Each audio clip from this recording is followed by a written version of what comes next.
How's it going, everyone? Welcome, Elier, again. Today we're going to take a look at this thing called Observables to recap how do we get here. And because this is a section from the course uh, asynchronicity and concurrency, so rethinking asynchronicity in JavaScript, or in other words, is just to understand conceptually and practically how can we handle this concurrency in JavaScript application, right? And how now JavaScript developers, this is the next level of competency. That is, that you're not only capable to understand what the language does, right? How to write sentence, how to instruct the JavaScript engine to actually is or store variables and flow control and the different data types and data structure that you can work with, as well as other different very specific browser or server APIs, all right? Such as the MathML, or in the case of the browser, the DOM, the animations, the audio API, the intersection of server, and in the case of the server is the HTTP, the net model, the socket, the event stream, So today we're going to explore now what this thing called observables mean. And this is something that because with promise, which is now this placeholders, which is the idea of having a placeholder to eliminate time as a complexity factors wrapping around a value, right? And previously I mentioned it's a couple exercise and examples, real life example of how you can do that. And then now how this promise in JavaScript allows us to actually not only have is flow control but also data flow, which is a great thing. So this is a concept that comes from the programming language called E, which is one of the one of the commit, uh, one of the TC39 commit member called Mark Miller actually create that language, and in that language it has something called features, which is a way to handle this future data or these promises, right? This computation that will be complete at some point in time and then generate a value, right? And how now these concepts in JavaScript specifically, it now solves this inversion control, which is the way of how you pass a callback, and hopefully that function don't call your function too many times, too few times, not too early, not too late, without swallowing errors, without losing data context and all that kind of stuff. So now this promise actually guaranteed that. So it gave us this trust that we needed before having promise in our language, right? Which things like callbacks, and now thongs, which is technique in programming to wrap a function that has everything that it needs to, and by the time you call it, you get the value out of this, right? So thongs before promise actually act as the way of how can we now, especially in asynchronous programming, how can we actually handle that for us. So these thongs that we now were able to wrap a function that everything that it needs, and by the time that function actually get that value at some point in the future, right? We can now is get that. So a good example of this is this one. Is just say, hey, let's go to define now this function, this async function, right? Say, hey, let's go to add async or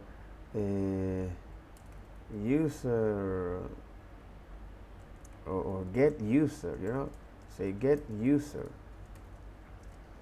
and this function will receive now a callback, and after let's say an X amount 1 second, I want you to now execute this callback here, right? Pretty much that. Because this must run into a function. That's the callback you have to pass here to the set timeout, right?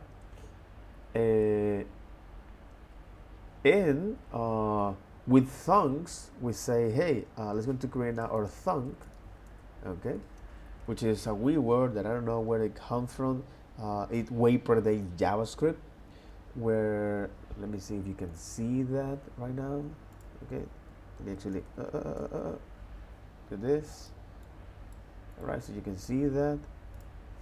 So yeah, thunks is something that way predates JavaScript, and this is a programming techniques for synchronous programming to actually act as a container of this data, in this case by wrapping a function around a function in this, when you say, hey, this is a thunk, right?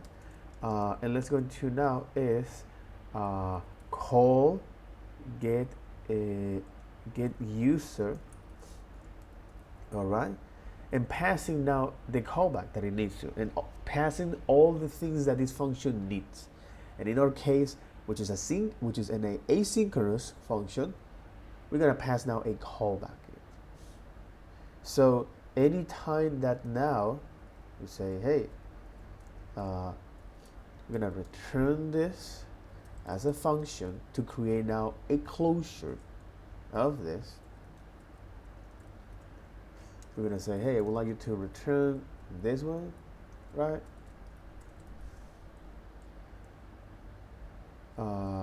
So by the time we call our thunk, okay, so this is our thunk, right? Pretty straightforward. We just know how is a reference to this, and in other words, is we don't need to return anything here. We just only is just call that thunk, all right? And by the time you get that value, we can have access to that particular value here, which is, hey, I want you to know, in this case, let me put here, let me do something here, for example, set timeout, and send to this callback function some data. Let's say, hey, user one, right? So by the time we can have access to that data, say user, we can say, all right, we can now have access to the user, right? After 1 second. It's a get user.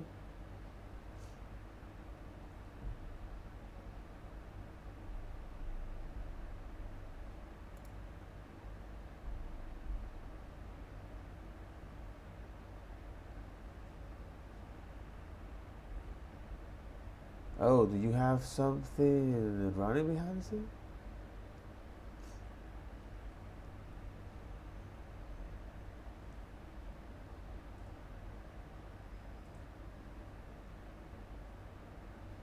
Attempt to set a forbidden header? Oh, okay. Oh, perhaps okay. What about here? Okay.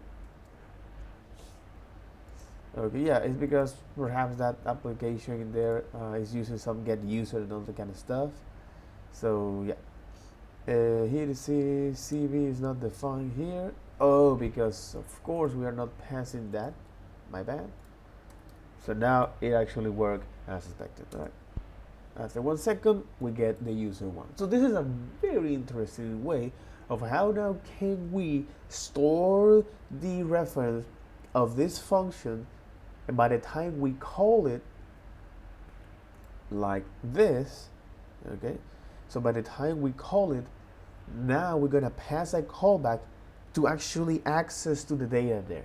Again, the problem here is inversion control, because you are passing down this set of instructions that at some point in the future, you put them in control to them.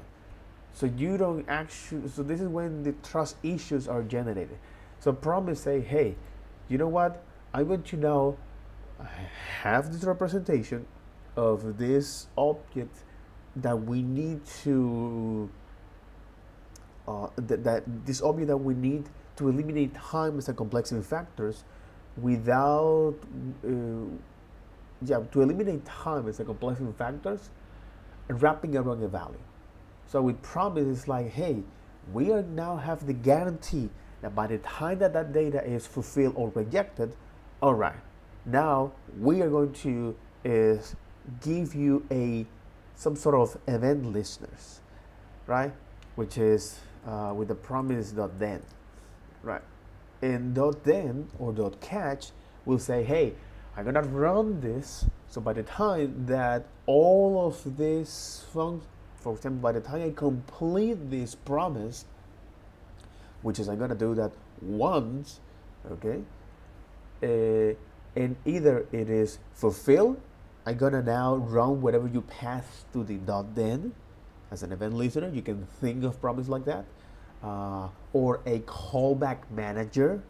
All right, so it now is coordinating the time that it's gonna take, not only for one promise but also for multiple promise, right? So for example, you want to communicate to external services like Stripe, and then to your database after that transaction was complete, to store that in your database, and then you want is to send that confirmation to an analytics, right? So you have all of this set of transactions, and once you do that, you say, all right, it makes much more sense for us to actually handle that. So this promise that can be thought that can be, you can think of this promise like a firing all at once, all right? But what happens if any of them, for some reason, fail? That's when we have now all of these abstractions here. So, for example, like .all, which is one of them, right? .all or .all settle, all right? When .all say, hey, I'm gonna fulfill when all promises are fulfilled, or reject when any is rejected.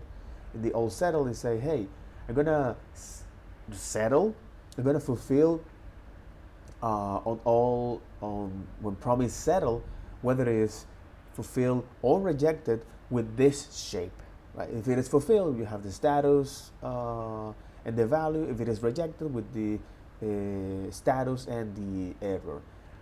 So on that, you can also have some other abstractions to handle more common use cases, such as with promise that all, or that all settled, or promise, how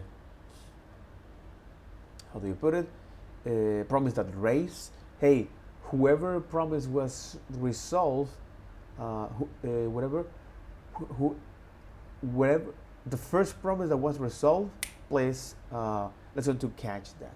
Let's going to now give you the value. And the other is any. It say, hey, if all the promise were rejected, then I'm going to fulfill when all of the promise are rejected, or reject if any of them as fulfilled. So for example, with promise dot all dot any, okay,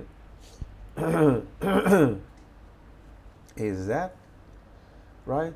So promise dot any, promise dot all, come on. The promise dot any method is one of the promises, concurrency method. This method is useful for returning the first promise that fulfills. Okay. So return the first promise that fulfill. It's short circuit after a promise fulfilled. So it does not wait for other promise to complete once it is finished. Again, because promise is only resolved once. So then we look at some whole abstraction, especially to make or some like some examples of how can we use, for example, the thenable in a promise. How you can actually define is the flow control and flow of data.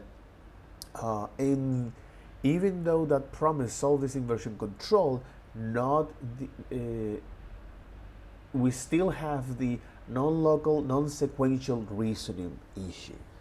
Because after all, we are writing a JavaScript application, and the way we plan things is in a series sequence, one after another, in a blocking fashion.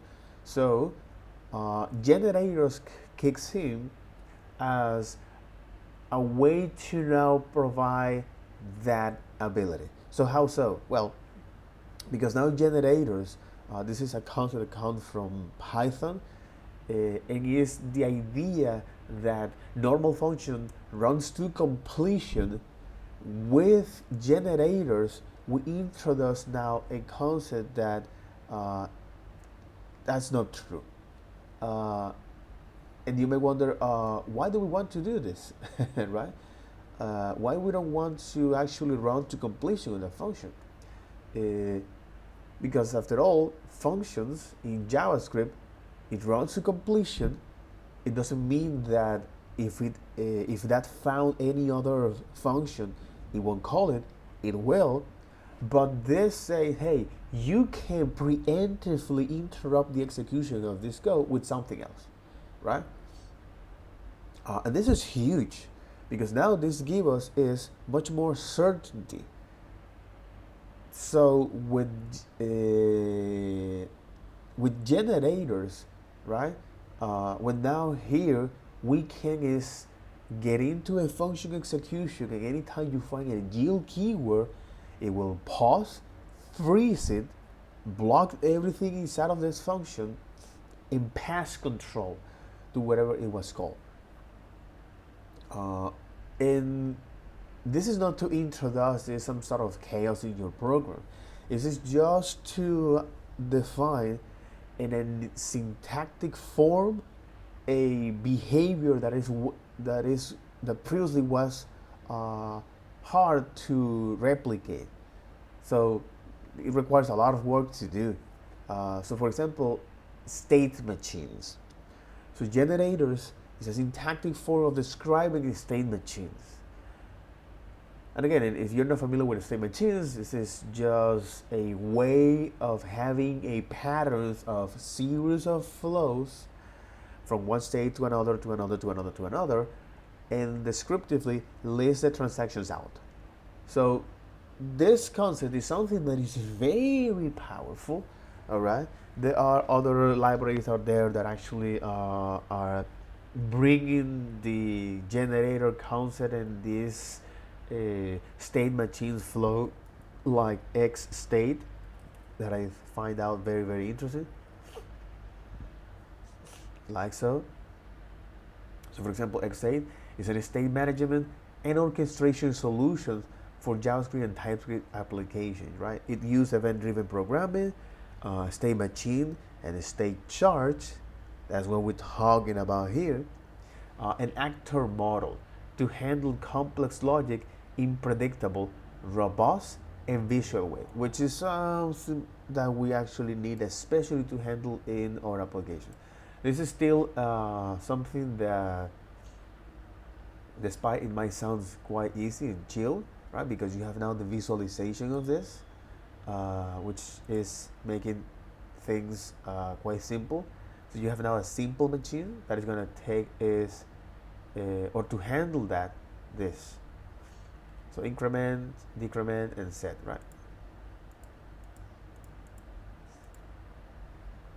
So But again, you can also define more complex flow for that, which is quite interesting.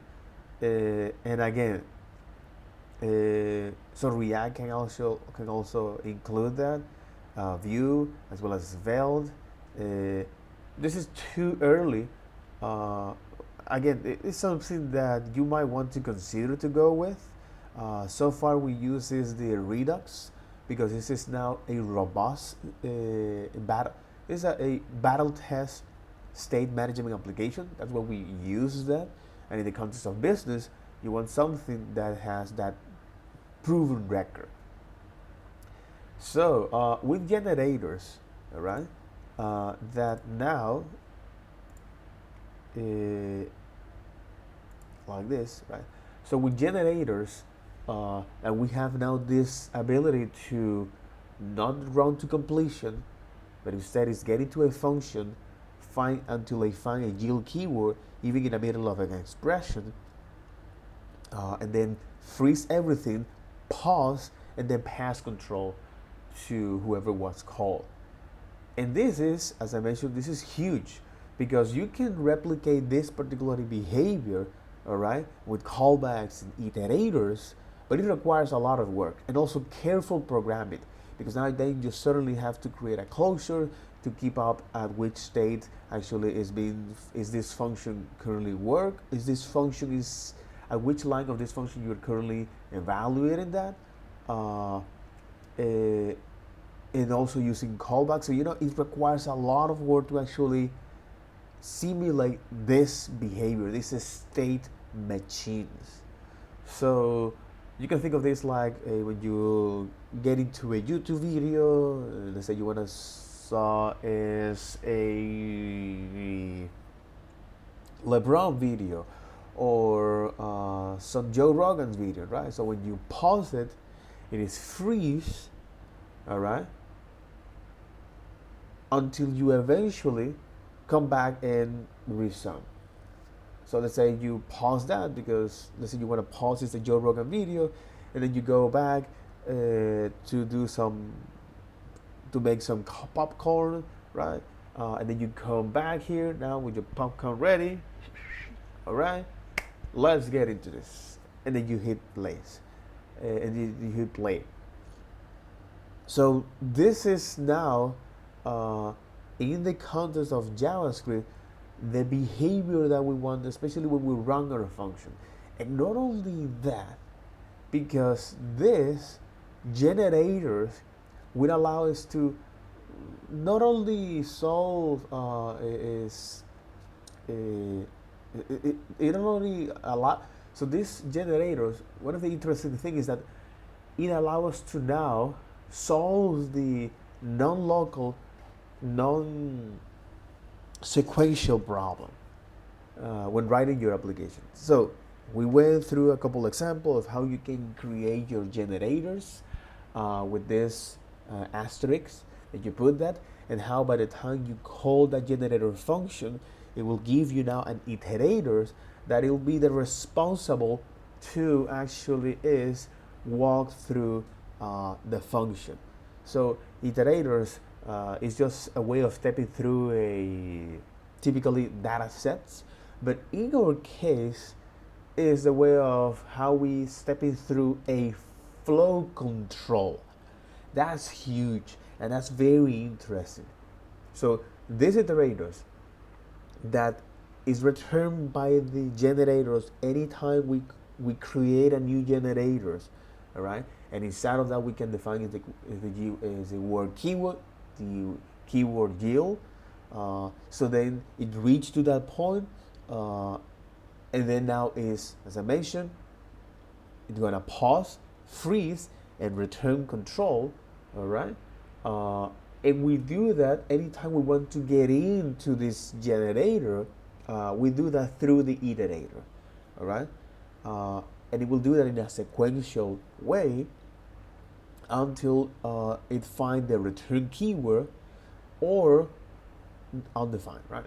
You can, if you don't define anything in a function or in a function generator, it by default have this return undefined. So the way how we can work with this iterator, because at the end of the day, this iterator is this object that follows a particular shape, which is the iterable and iterator protocol.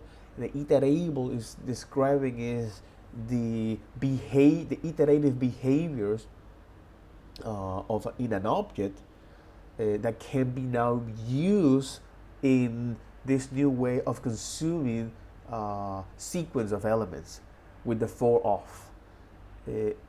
And anytime you want to get values out of this, it implements the iterator protocol as a way to now provide with this particular way with the next, and then there are other two methods as well.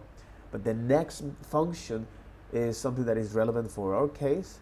We say, hey, by the time you now call this .next, all right, you can now have access to this object that will tell you is if we're done evaluating is the generator flow control and the current value that is returning, right?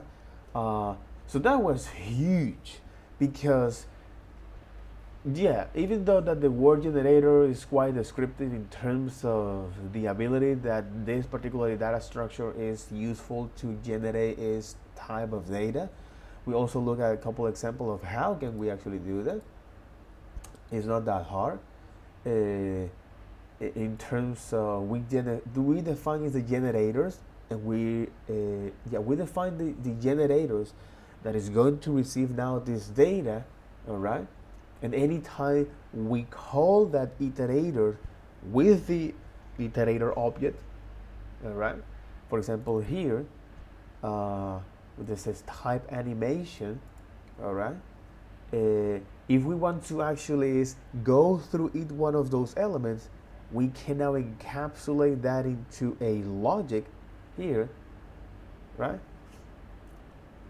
To say, hey, let's go to now, since we already have the function control of this generator function, all right? So I can mimic the typing behavior by saying is, hey, any 100 milliseconds, I want you to now append this keyword that I get from this value. So for example, in this case, like this, right? So call this, in the result you already have is the value, and any 100 milliseconds, I want you to append this value, and this another, and this another, and this another, and this another, and this another, and this another, until you reach the end of that sequence. So this is pretty much what we do here. You know, again, this sequence is already storing memory. Make no mistake, all right?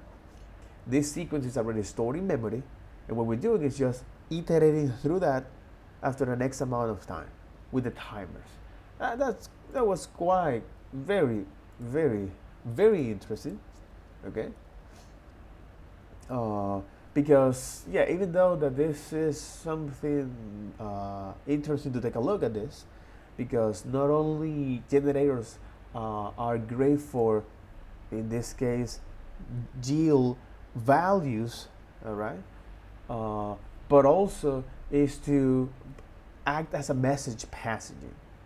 So if we take a look now at this message passaging, so for example, with the meaning of light here, okay, exactly, with this one is loading false, coroutine.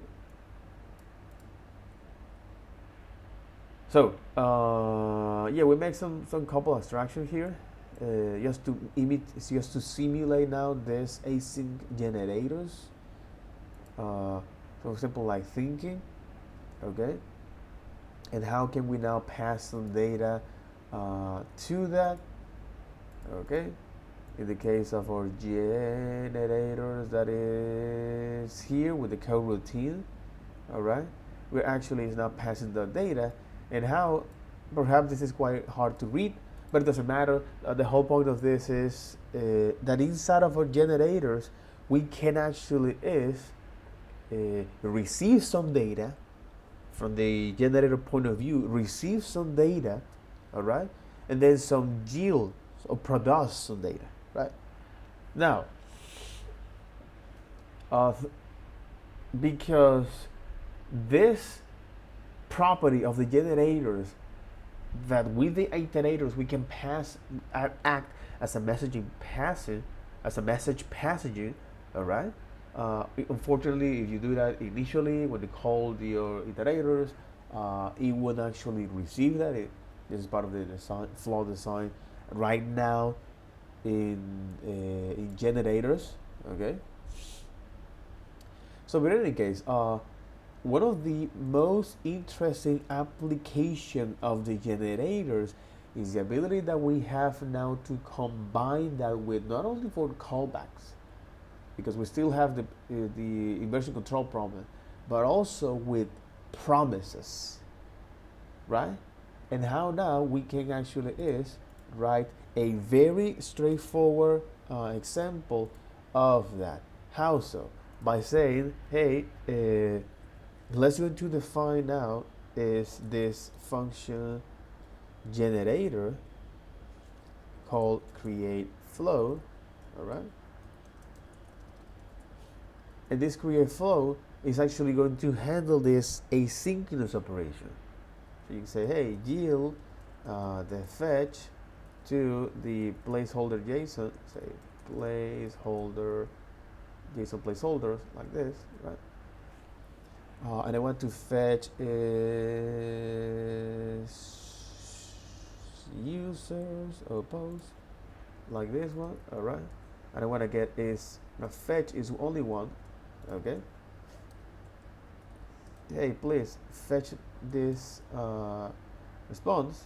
So by the time it enters here, it will pause the execution of this generator functions and pass control to the fetch. So passing control here, it means that this will return, or you're going to evaluate now this expression, all right, which is great. It's going to evaluate this expression, and after that, I want to now store that data as a promise here, because that's what I'm gonna do here. I want to store now by the time that that data is available. So by the time that now I get into this function execution again, I want to now pass down that data. So we can now console that log here. How do you do this? All right. So because here we create our iterator here, comes iterator. By say create flow, right? This iterator will, when we get into the iterator, whoever controls the iterators, you have to be careful with that. It must be controlled in one single place, because if you pass this iterator to a lot of to several places that can go with, you can have your generator function in a wonky state. You don't want that.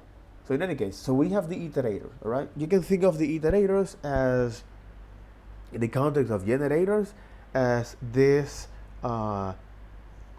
control, all right, that allows us to trigger the action, okay? Pretty much like a crane, okay, like a crane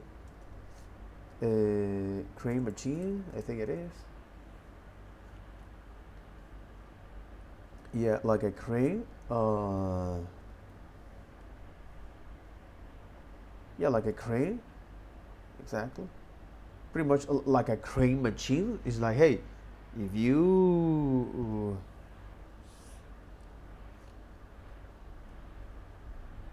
yep.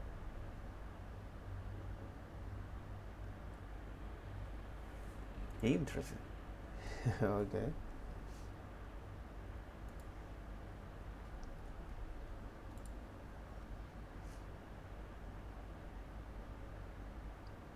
Like a crane machine.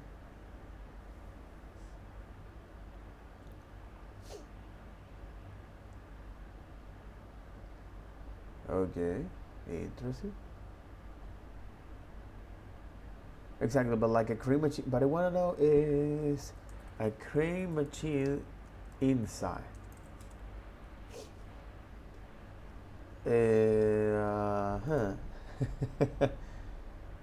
Construction, construction, construction. Tower cranes. Okay. But can I get that inside of this? Engineering, off critical purposes in the construction for various construction tasks, from laying foundation, recognizable by its design spaces in near flat top cranes have a horizontal jib without the traditional sloping top, enabling them to be closely positioned to each other on crowded construction, with the base anchored to a stable foundation. Balance. Communication, effective communication between the crane operator and ground personnel, often facilitated by ensure the crane's mechanical components and safety systems are functioning correctly. Pros and cons of tower cranes.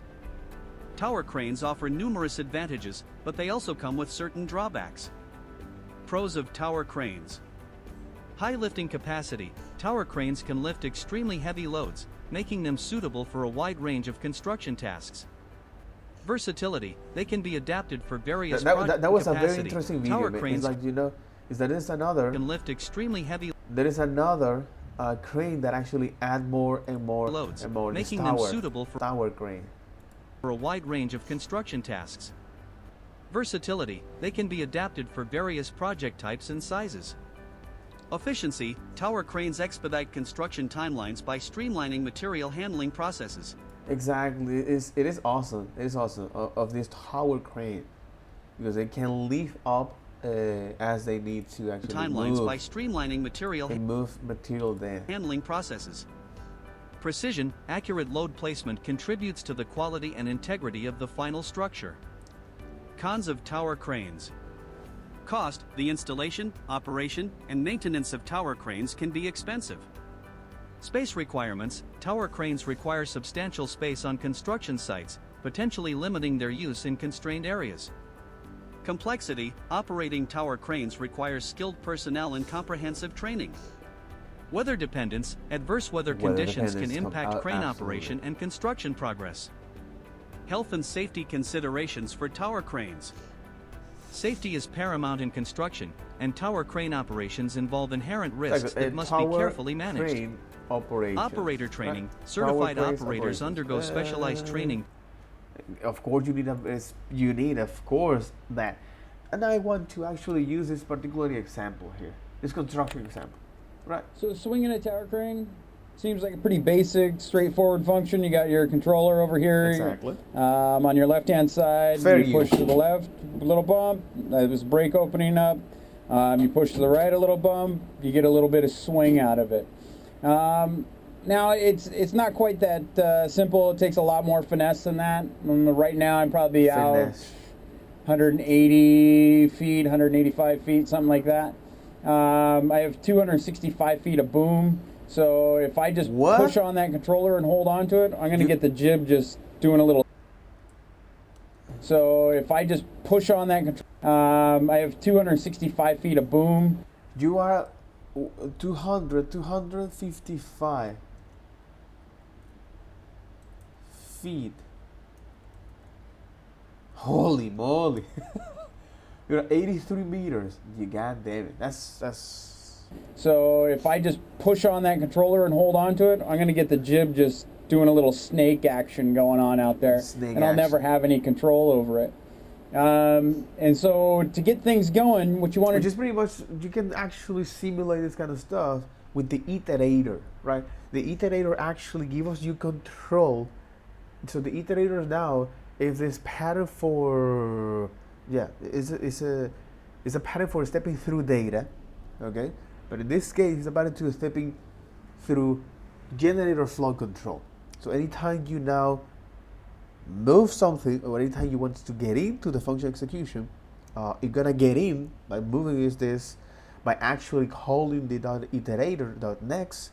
So you say, hey, let's go to get into the function execution. So pretty much like a crane, right?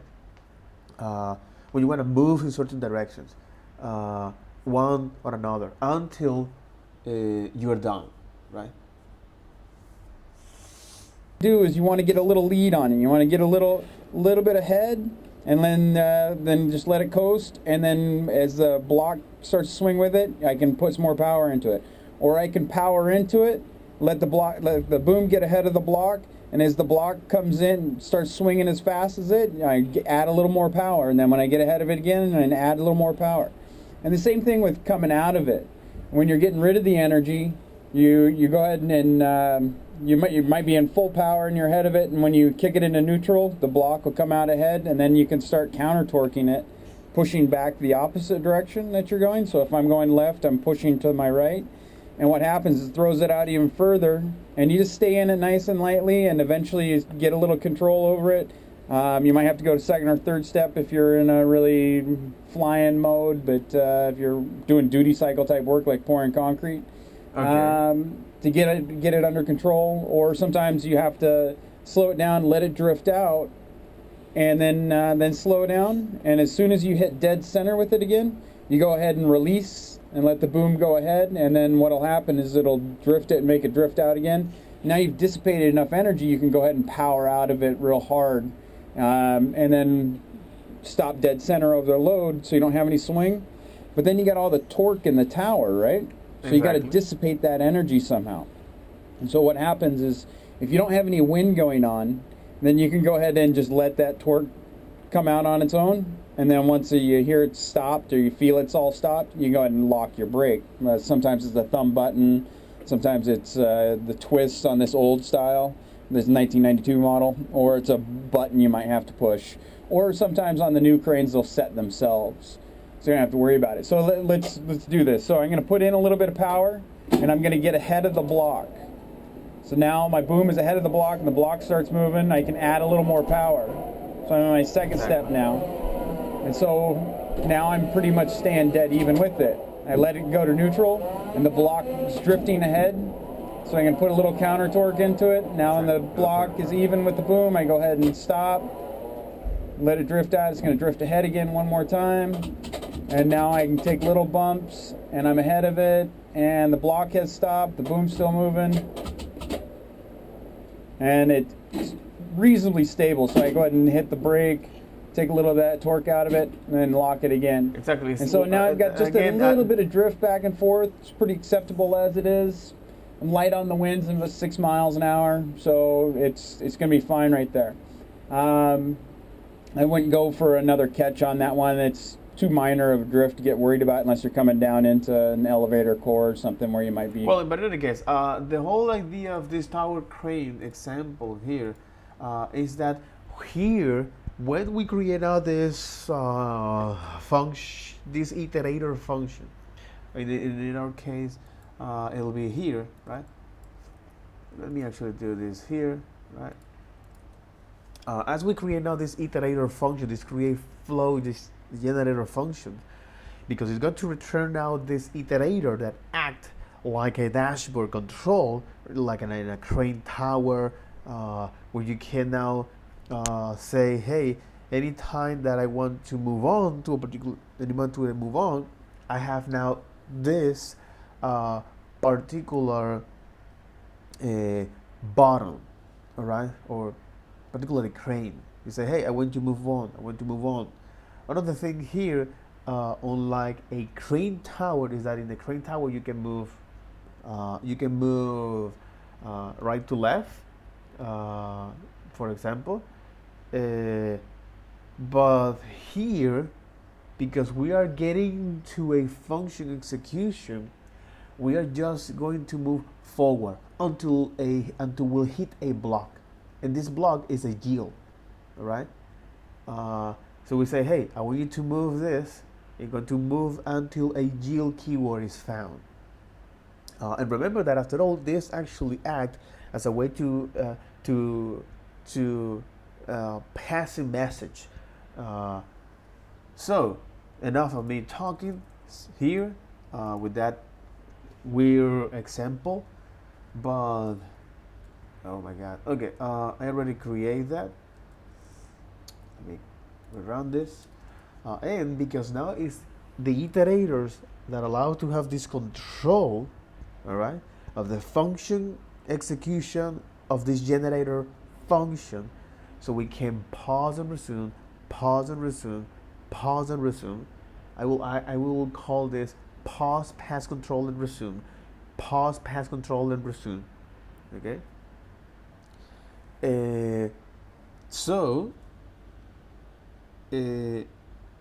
because now we have this dashboard control of the iterator, we say, all right, I want you to now is, because I'm gonna get in here to get this value, in this case, all of the logic, all of the thing that we're doing here is just plumbing.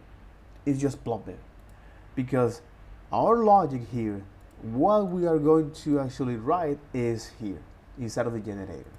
So this plumbing is the way of how now we can connect that iterator with the promise that we yield from that. We say, hey, this is the future data.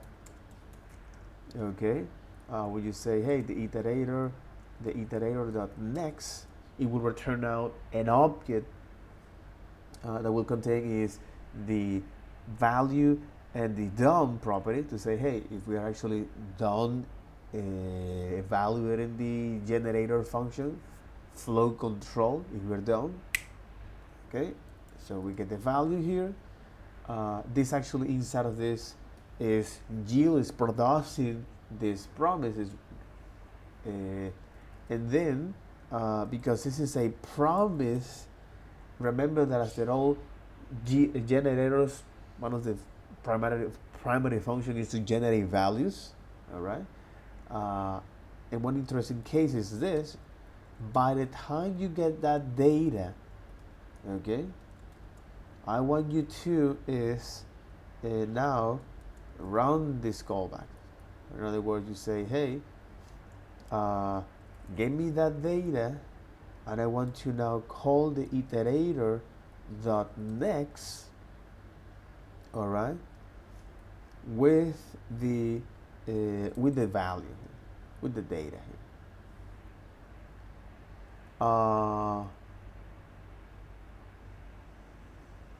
Exactly. So now here, because remember this is all of the plumbing. Now here we're gonna have access to the data, and as you can see, we have access to our data. This is huge, bro. Of course, this is returning now. Let me refresh this. It's going to return now is this yield as a response, and because now this response is the series of chunks that the server sends of data, so we don't have that in a way that is usable. We don't have that in a usable JavaScript format. Okay, that's what we say. Hey, well, once you get that response, all right, I want you to now is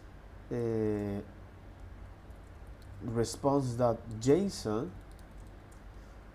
okay, to transform that data into a JSON, because this is a promise. We're gonna have to yield this, all right, again, and then say, hey, the data here. So this response.json, right, is another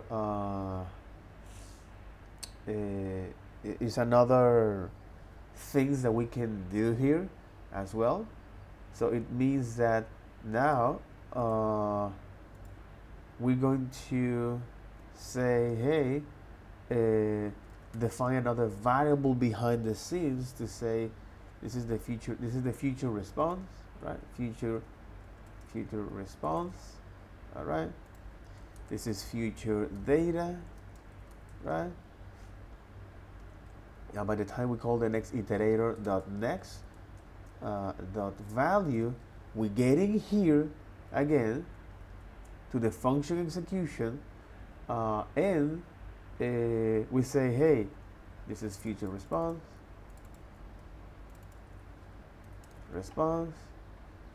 like so, response, And then on the future data, we say, hey, future data, because it returns us a promise.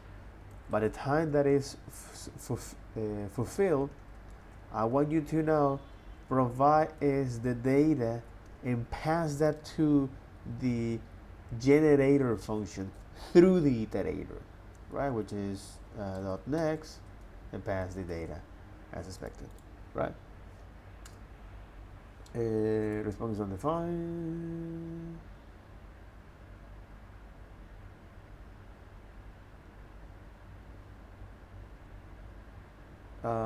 When he's evaluating, okay.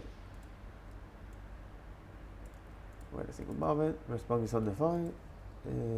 Here, by the time you get this, you say, hey, response yield.json, all right? Because after all, this is a promise, all right?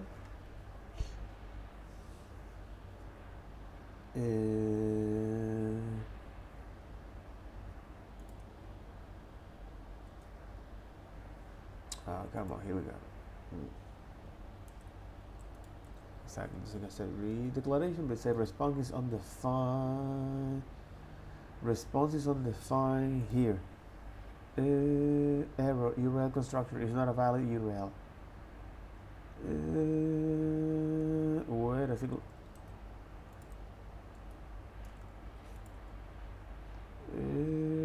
Response, okay.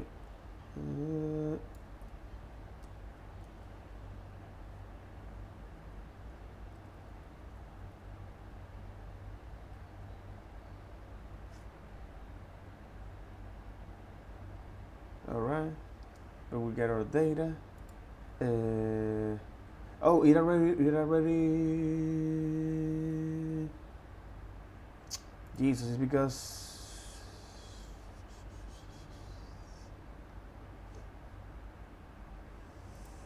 Exactly, you receive first the headers, and then the body, and then inside of the body is a log.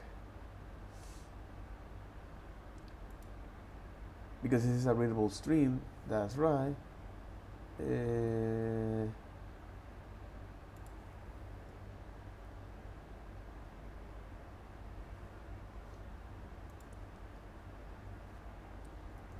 That body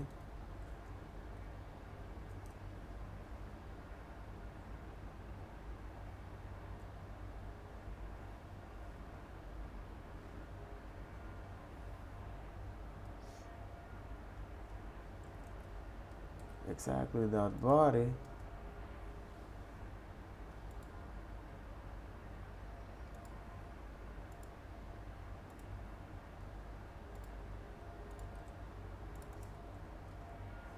but you receive this as a response, okay?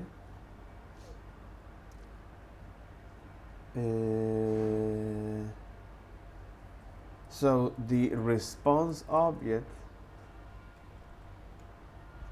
response JSON, exactly. That's quite interesting. Why you don't have that? All right, you have the body, but it doesn't have the JSON here. Oh, because this is static methods. Well, a static method and instance methods. Exactly. Whoop. I'm going to open up that.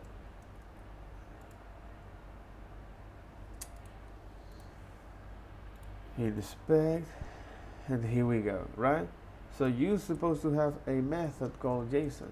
That is a promise. Exactly. But for some reason, I don't know why you didn't do that before.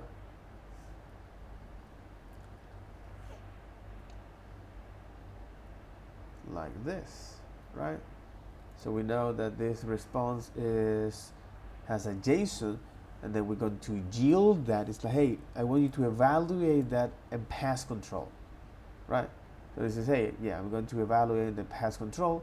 So by the time now this is future response iterator, you're gonna get it here, and then the future data like that, and so on and so forth, right? The iterator dot next, that's right, with the data, the future data here, and we want this to actually is run the response, but it says response is undefined.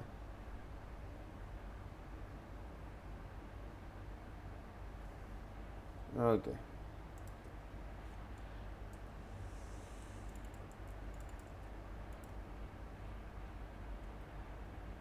Response is undefined.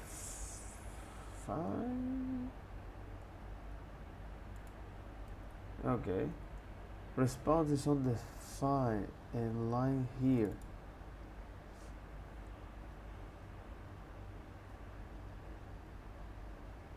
Exactly. Response is undefined.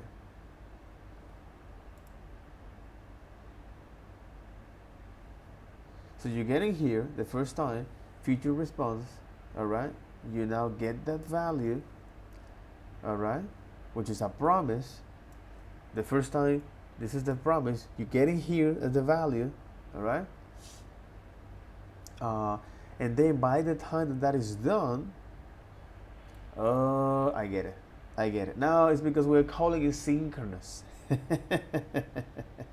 Look at it's because we're calling it synchronous. That's interesting. That's very, very interesting. Look at this. It's because we're calling it synchronously, and we're not waiting for that response to call, right? So we have to say, hey, by the time you get this,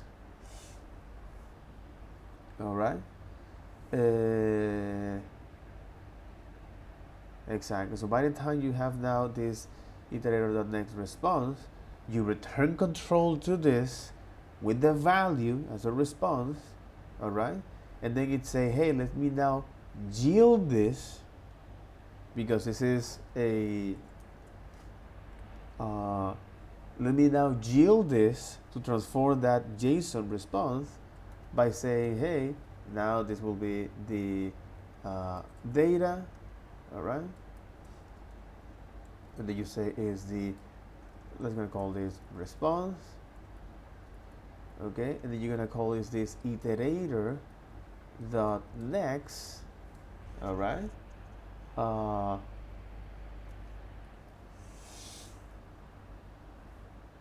But look at this, because we are calling this function here with the iterator.next, and by the time we get that, it will going to pass control to whoever is calling the iterator, all right?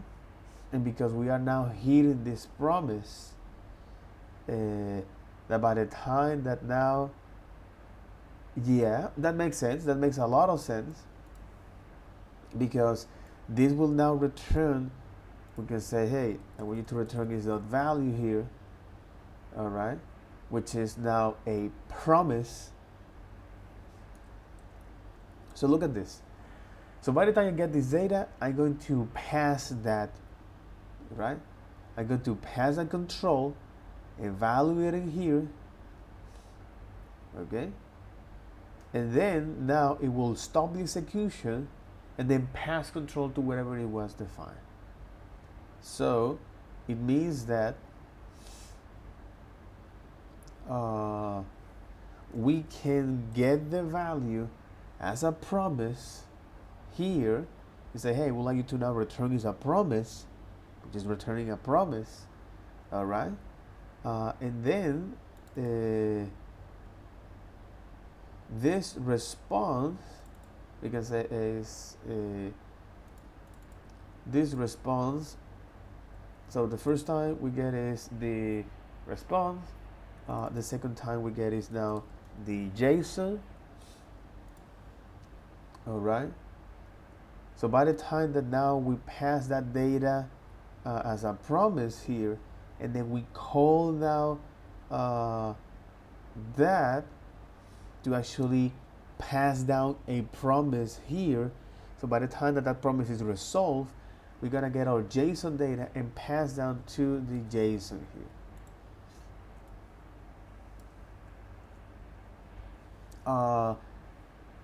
Let's walk through this. Let's walk through this, shall we? Because here, what we're saying is, all right, I get now this iterator. that any times that the first time I'm going to evaluate is the next, all right, and I give me is now a promise, okay, future response, you can say is now, hey, this is, yeah, future response, that'll be good. So this future response, which is a promise, by the time that now it passed through the fetch API, which is part of the web API, all right, and you get that data, I want you to now run this callback where you get the response, okay, and then I want to now pass control to the generator with this data, all right, and then give me is the value. So you pass that control, all right, you call that and you pass that control here. In this case, this value now becomes is the response object. Then it's going to evaluate this next expression, which is the yield, and say, hey, I'm going to now is return you a promise, which is here. By the time you get that value is a promise, and then you subscribe that promise to the .then as a way to have this change of flow. And then you say, all right, now once that is resolved, okay, so once now JavaScript actually is transform this raw binary data or this array of buffer into a how do you call it? Yeah, into a JSON object. So now I want you to pass that and print that log, right?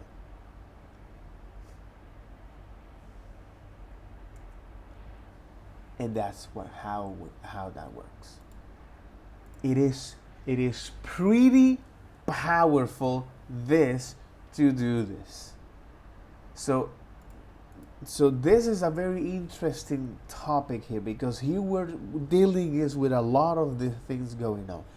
Again, all of this is just static, all right? This is just statics here, static stuff that we're defining. Because if you can define some more complex data and all that kind of stuff, you can do that. But this is a very interesting way of how you can define. All of this are plumbing. This is a plumbing that will be buried into some sort of library, right? This will be your code here. That is huge, bro. That is huge, bro. That is completely huge, bro. That is completely huge, bro. That is completely huge, bro. Oh yeah, it is, bro. Okay, interesting. That is completely huge, bro. I'm just going to create is a copan here to say, hey, this copan here, right? Then you got it. Create flow, data, yield.json, and all that kind of stuff. So the code below will be buried into some sort of library.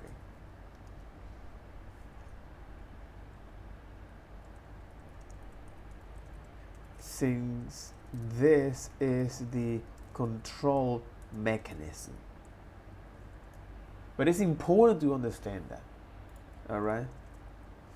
And this will be our code. Or this is the code we write.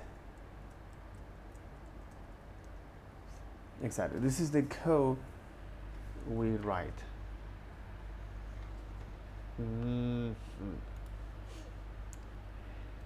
Simulate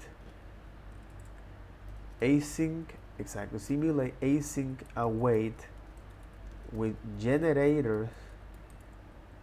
Yeah, simulate async await with generators.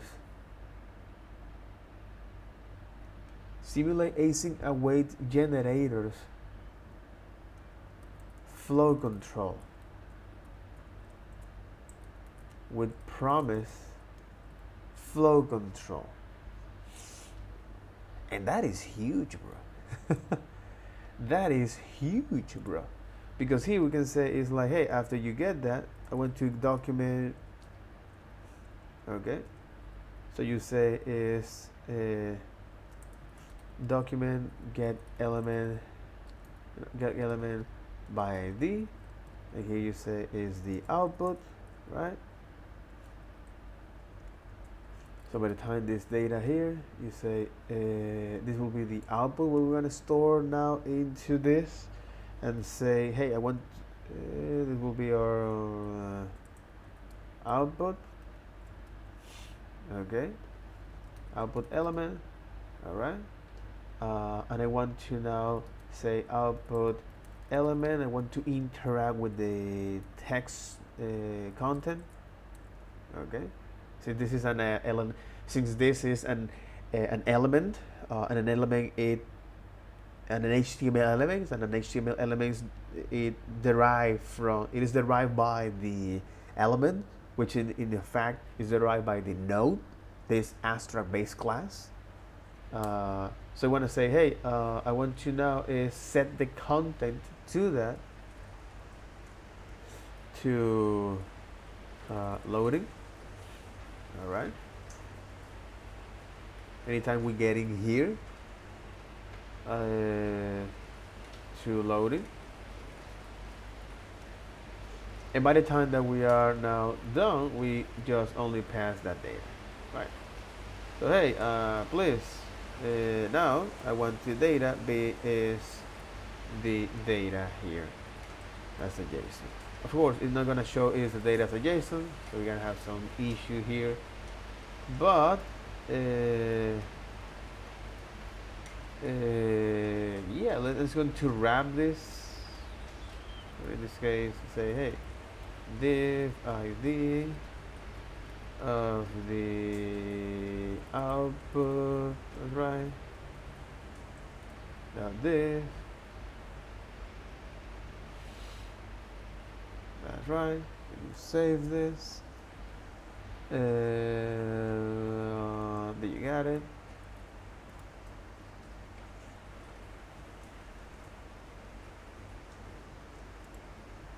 It's the output element is null. It's in that it doesn't exist, really. Of course, it doesn't exist. Exactly, but because the way how now JavaScript works is this way. Is not able to actually show you that. So you can do is, hey, because I want to now show this as an object, you can say pre and say pre, right? As a pre-format. No, pre HTML. So a pre-format here.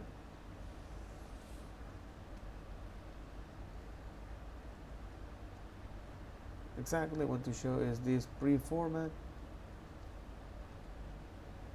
Permitted content, phrasing content, tag omission, parentheses, permitted parentheses like that. It's a, hey, it doesn't work. That's why it didn't.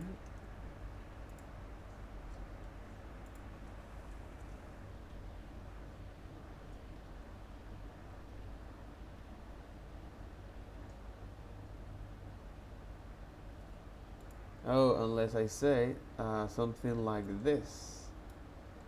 Initially this, and then I attach some, say, hey, append child, right, with this, or append child this.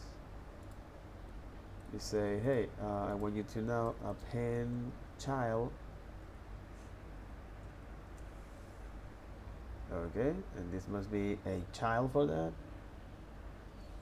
which is something that you can create here. You say, hey, I want to say something like this. Hey, I want you to now is append that child. Okay, by saying is data element. Say, hey, document. Yes, tell me. Can you allow me to create an element? It's a document. Come on. Document. Can you allow me to create an element here called pre, right?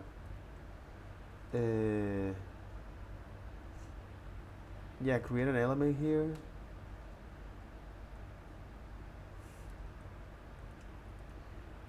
Whose context, text content. Alright.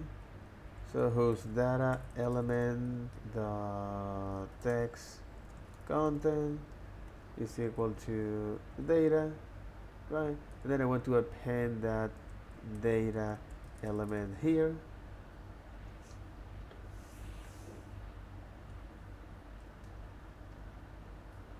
Exactly.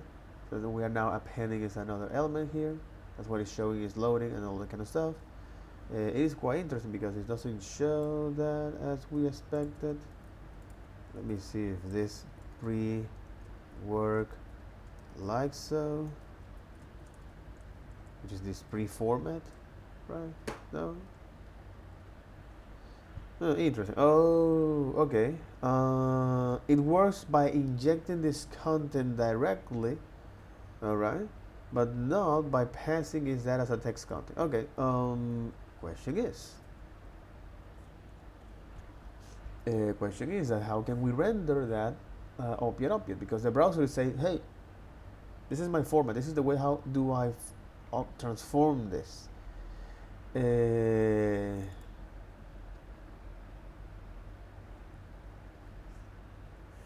HTML.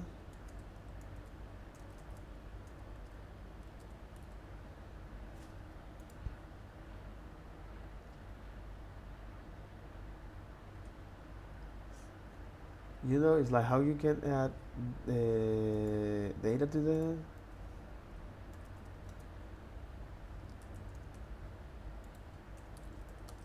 To add content to a pre HTML element programmatically. Yeah, it's create element, that's right. And they say, oh, inner text.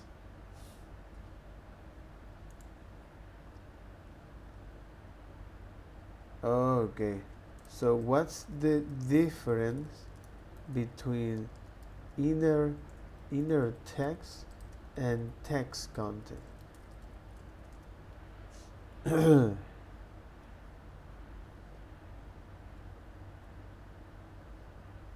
How they handle text and HTML elements in the DOM.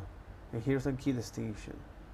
Inner HTML return the visible text as rendered on the screen. It ignores any hidden elements. Text content returns all text within an element, including text from hidden elements, and does not format white space. It gives you the raw text as it appears in the HTML. Oh, okay. It gives you now. It doesn't process that. Inner text.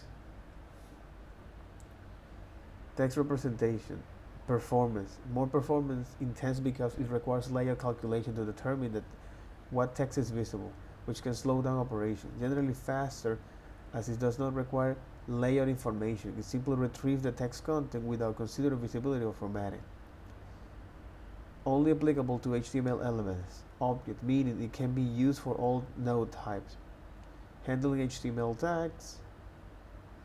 Both properties ignore HTML tags when returning text, but they differ in how they treat it. For instance, inner HTML will convert break into new lines and will ignore it. Browser support. Inner text not supporting in older versions, and text content has a browser supporter for that. So is the way how they transform it is as a plain object here. Okay, so this is now inner text.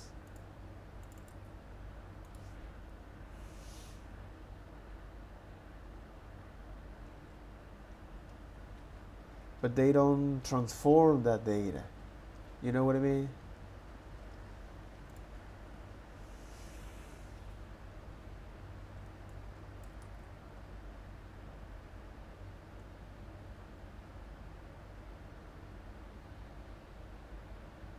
No, but it's like to display an object.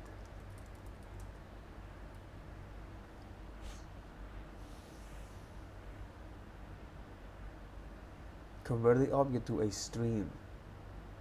Oh, that makes out. Oh, that's silly me, because this object is a JSON, and you need to transform that into, say, text content, and then you need to transform that into, of course, a JSON format, because this is in JavaScript, and the HTML is that no, je ne sais pas. So you say JSON, stringify that data, and then you put it here. All right, that's what it is. Yeah, then you have all of this kind of particular stuff. Yeah, how you can provide some.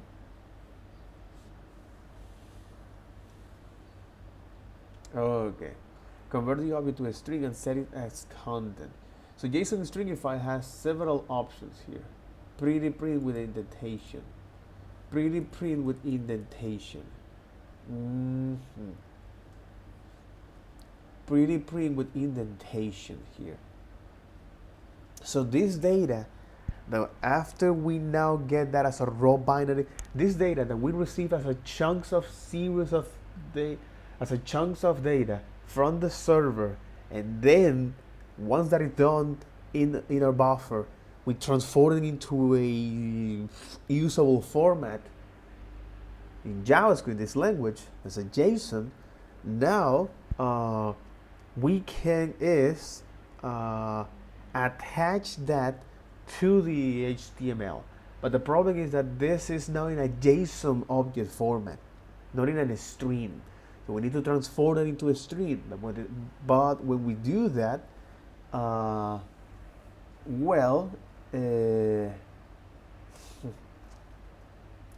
we need to actually this is the okay stringify, because stringify is now convert an object or a value JavaScript into a chunks of text JSON. Optionally replace values if it is indicate is a function replacement. Is it specified like so? So it receives the value, the replacer, and the space. Interesting.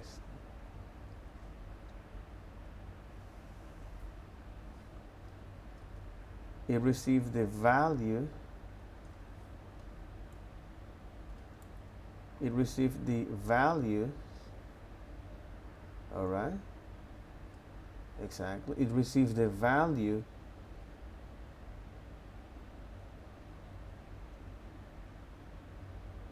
the replacer, okay, and the space.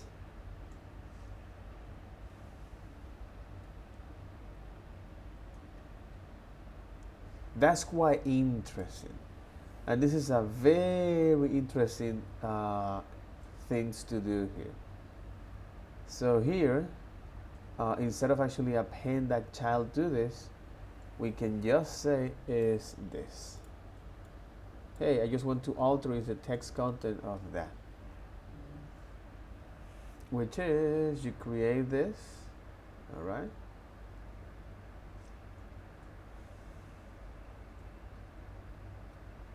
There is in fact no need to use this, okay, because we already transformed that as it is. So there is no need to create it. This is if you want to dynamically create this. But in our case, we want to just replace that text with that. You know, that's what you get. We can also add a particular button here. To do that, say, hey, button here to say, hey, fetch user. Right. Button here. Say fetch user. So by the time you call this, you say, hey, let's go to wrap this into a function.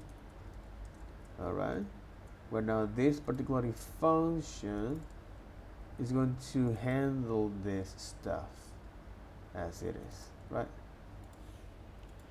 This function will be called is fetch user, fetch user.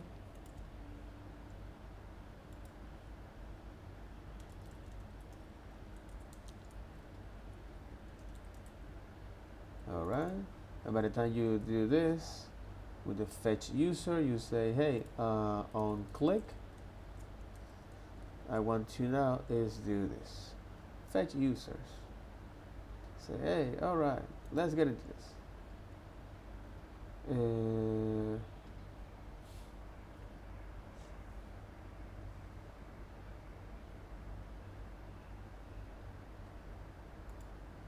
So yeah, you call this. Function statement requires a name. On click. Oh, right. Because I need to call that. There you go. I'm just passing it as a reference, not calling it. And then you got it. Fetch user. Right. It's really, it is so goddamn simple here to do this, right? And a very interesting things that we are doing here as expected, right? So you say fetch user, you fetch the user, then you show this all of this data as expected. Very interesting. Very, very, very, very, very, very interesting. Absolutely. Absolutely. So this was a very interesting way of how you can actually define this stuff here. Let's go to save this. All right. All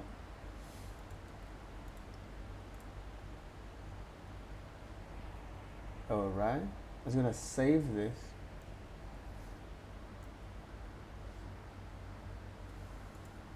Okay, I'm just gonna save this to understand now how the things work behind the scenes. So that'll be all for this video. Take care. Bye bye.